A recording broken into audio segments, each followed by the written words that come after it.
Even if no one watches this video, that's okay with me. Most of us look outward for inspiration to create. We chase trending topics, viral videos, and ideas we know people will like. But in doing that, we forget something simple. Everything we need to create something meaningful is already inside of us. We just have to find a way to pull it out of ourselves. Rick Rubin once said, "You should create for yourself first. Making art for your own enjoyment is the best way to serve an audience. Making art for others leads to commerce, not art." When we try to impress the audience, we sell ourselves short. We focus on impressing others instead of impressing ourselves. And honestly, that's when we end up creating something we don't even like. Instead, we need to create for ourselves. When we do, we start to enjoy the process again.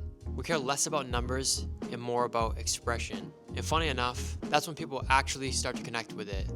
Not because it's trending, but because it's real. Making a video takes work.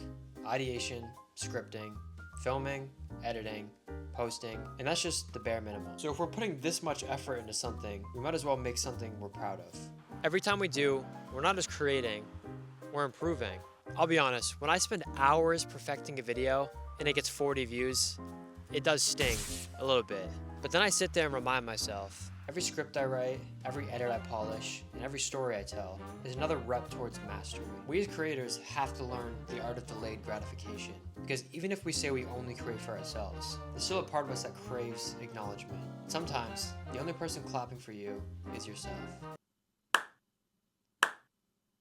And that has to be enough for now. Failure isn't the opposite of success. It's the foundation of it. Every time I fail, I ask, what can I learn from this? Or what can I do better next time? It's easy to blame the algorithm, timing, or luck. But the truth is, we have control over how we respond. The best way to take control of our creative journey is to keep creating, to act, test, and adjust. The problem is, most of us give up too soon. We hit one bad upload and move on to the next shiny idea, instead of digging deeper and fixing what didn't work. And trust me, I've done this too. But I'm learning that real growth happens when you don't abandon your ideas too quickly. You refine them. Growth never happens in comfort. Every time you pick up your camera or write a script that feels too honest, you're taking a small step outside that comfort zone. I think the first time I talked to the camera, I was stiff and I honestly didn't know what to say, and I sounded like I was reading off a script every time I spoke. And that's just something you get comfortable with over time. And the more and more you speak to the camera, the more you're gonna loosen up and the more you're gonna understand that you don't have to read everything from a script. Like, you can have like a little bit of words and then you can go on your little tangent, which makes it sound more natural, just like this. And over time, what once felt super uncomfortable became part of my creative routine. But the more you sit in that space, you start to realize that discomfort is actually progress in disguise.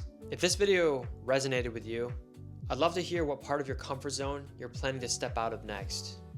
And I would love if you guys would drop a comment down below. I read every single one of them and I'll reply to all of them as well. I just want to hear what you guys' thoughts are on everything I spoke about. And if you could give me some feedback on my videos, I would also really appreciate that as well, because I'm also trying to improve every single day, just like you guys should. And I sometimes don't see my weak points and more of what I need to work on. And if you're still watching this, then thank you. Because maybe no one else will see this video, but you did. And that means more than you think.